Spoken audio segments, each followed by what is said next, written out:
Rubber களஞ்சிய சாலையில பாரிய தீ விபத்து ஒன்று இடம்பெற்றிருக்கிறது. என்னன்னு சொல்லிச்சுன்னா வாகனங்கள் மற்றும் உற்பத்தி பொருட்கள் எல்லாமே எரிந்து நாசமாக இருக்கிறது. இலங்கையில ரப்பர் களஞ்சிய சாலையில பாரிய விபத்து சம்பவம் ஒன்று நேற்றைய தினம் அளவில் திடீரெனத்தான் இடம்பெற்றிருக்கிறது.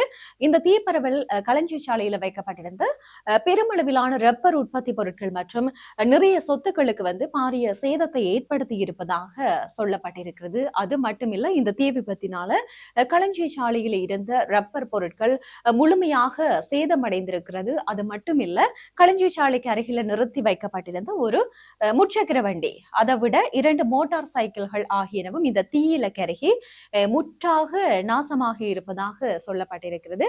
இதனை அடுத்து இந்த இந்த சம்பவம் அறிந்து களுத்துறை மாநகர சபையின் தீயணைப்பு படையினர் உடனடியாக அந்த சம்பவ இடத்திற்கு வருகை தந்திருக்கிறார்கள். போய் தீயணைக்கும் பணியில மும்முரமாக ஈடுபட்டிருக்கிறார்கள். இதன் போது போலீஸ் அதிகாரிகள், விசேட அதிரடிப்படையினர் மற்றும் பிரதேச மக்கள் எல்லோருமே ஒன்றிணைந்து இந்த தீயை கட்டுப்படுத்துவதற்கான நடவடிக்கையை எடுத்திருந்தார்கள். தீ அருகிலே இருந்த வீட்டிற்கு பரவும் அபாயம் காணப்பட்டதால பொதுமக்கள் எல்லோருமே உடனடியாக செயற்பட்டு அந்த வீட்டில் இருந்த தளபாடங்கள் மற்றும் பொருட்களை எல்லாம் அப்புறப்படுத்தி தங்களுக்குரிய பாதுகாப்பை நோக்கி அவர்கள் சென்றிருந்ததாகவும் சொல்லப்பட்டிருக்கிறது. அதேவேளை நல்ல காலம் தெய்வீக தினமாக யாருக்கும் எந்த விதமான உயிராபத்துகளும் ஏற்படவில்லை. தற்பொழுது இந்த சம்பவம் தொடர்பில் களுத்துறை தெற்கு போலீசார் மேலதிக விசாரணைகளை முன்னெடுத்து வருகின்றனர்.